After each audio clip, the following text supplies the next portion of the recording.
E aí, meus nobres amigos do canal Central HQs, bem-vindos a mais um vídeo de resenha de mangás. Afinal, estamos na quinta-feira, que é dia de falar de quadrinhos orientais. Hoje eu vou comentar com vocês mais um mangá adulto de Osamu Tezuka, em resposta aos Gekigás que estavam ganhando cada vez mais relevância lá no Japão durante a década de 70. Então vamos de MW, parece que a pronúncia é Mou, Psicopatia Profana, publicação que chega ao Brasil pela editora Pipoca e Nanquim, material de volume único. A edição tá muito bonita, olha só. Tem aqui na capa da edição os dois protagonistas, uma cruz ao fundo, repare só. Aqui na quarta capa você tem uma cruz invertida e um dos protagonistas com o seu cachorrinho, um tanto diabólico, vamos dizer assim. Nós temos aqui uma edição bem caprichada que vem com esta sobrecapa. Eu vou tirar aqui para mostrar para vocês. Olha só, essa daqui é a sobrecapa da edição. Material que conta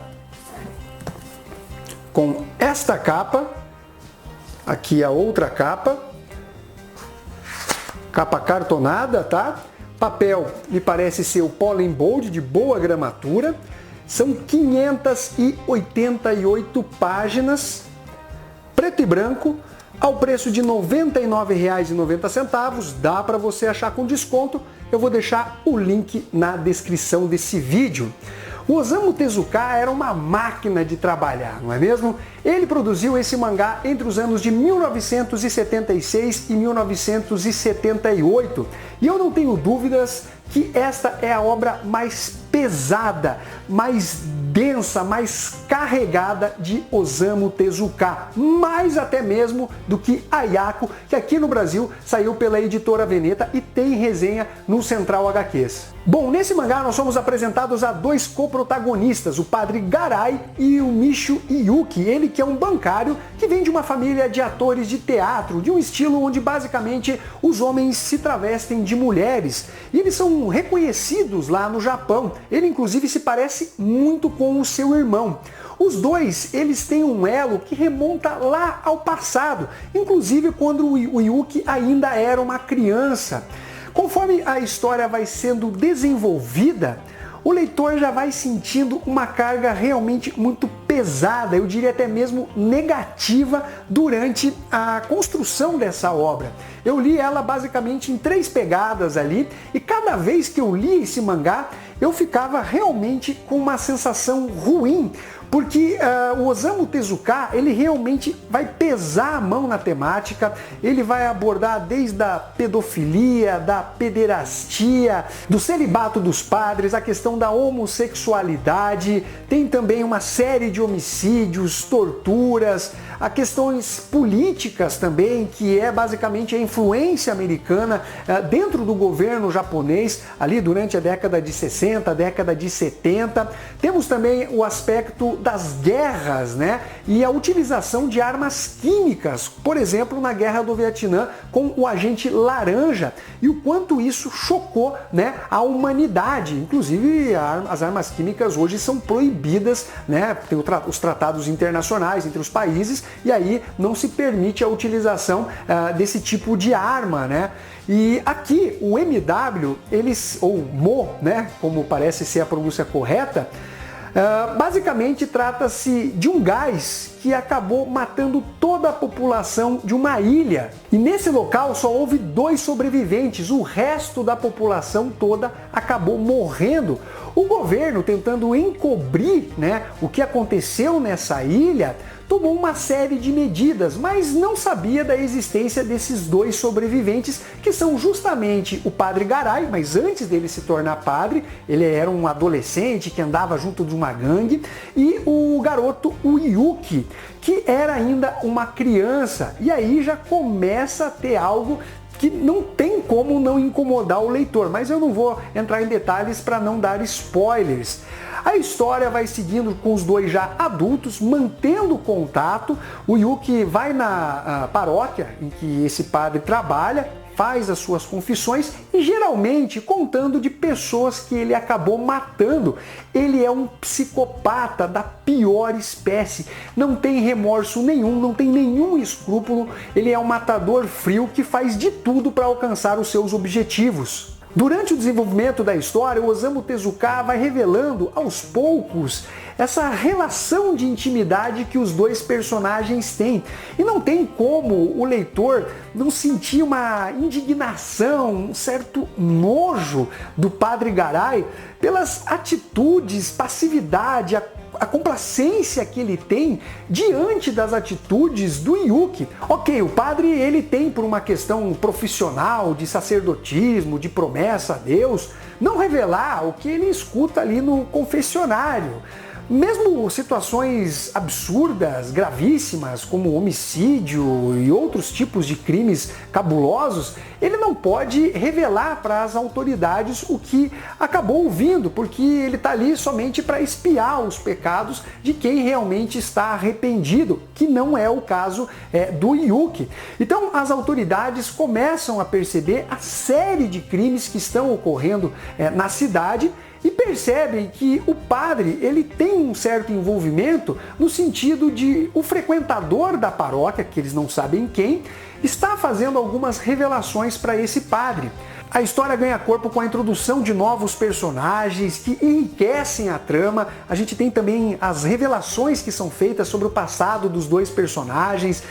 E cada um desses novos, eles estão interligados e não são personagens jogados ao vento dentro da história. O Osamu Tezuka também coloca na cabeça do leitor uma dúvida. Será que as ações homicidas do Yuki não estão relacionadas, não são decorrentes desse gás? Mas por que só afetou Yuki e não o Padre Garay? Então, isso é muito bem abordado dentro da história, cria um suspense, um mistério. E quais são os objetivos reais do Yuki? É uma busca por vingança? O que ele quer no final das contas? Então, Osamu Tezuka realmente entrega uma história empolgante, uma história envolvente para o leitor. Porém, ela tem os seus defeitos. Ao contrário de outras obras, como Adolf, como Ayako, onde o leitor sente que é tudo muito bem amarradinho, tem algumas reviravoltas muito inteligentes, criativas dentro da trama, só que é realmente convincente para o leitor. Aqui não, o Osamu Tezuka parece mais apressado, uma obra concluída em apenas 2 anos, 588 páginas, apesar da velocidade que o Osamu Tezuka tinha realmente em produzir mangás. Aqui eu senti que ele não conseguia realmente fechar muito bem algumas pontas.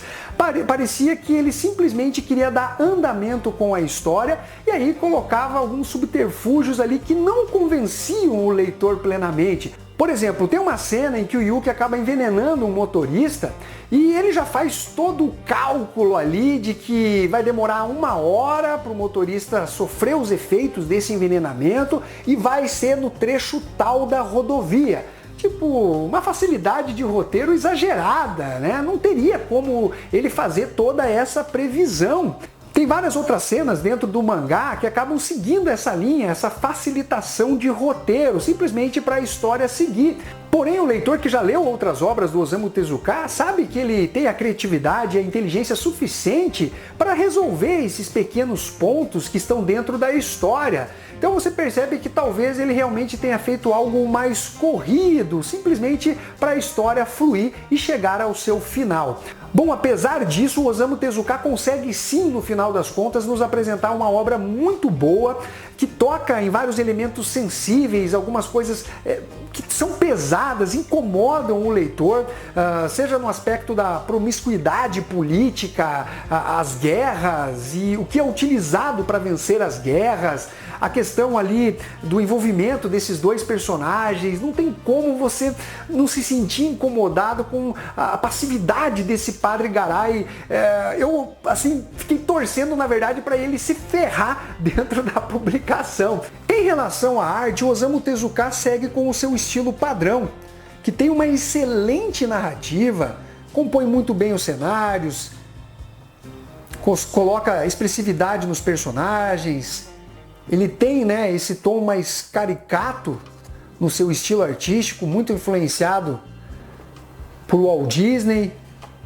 Apesar de ser, né, uma obra voltada para o público adulto, ele segue com esse estilo que o consagrou. Olha só, muito boa a arte dele, e mesmo esse estilo mais desenho animado, né, uma coisa mais leve, vamos dizer assim, não tira todo o peso das temáticas que ele aborda dentro dessa publicação. Mas de qualquer forma, que nota que eu dou para MW ou Moe, né? Psicopatia Profana, eu dou a nota 9. Então é isso daí, galera. Eu espero que vocês tenham curtido esse vídeo. Não esqueça de dar o seu like, compartilhar e ficamos até a próxima. Fui!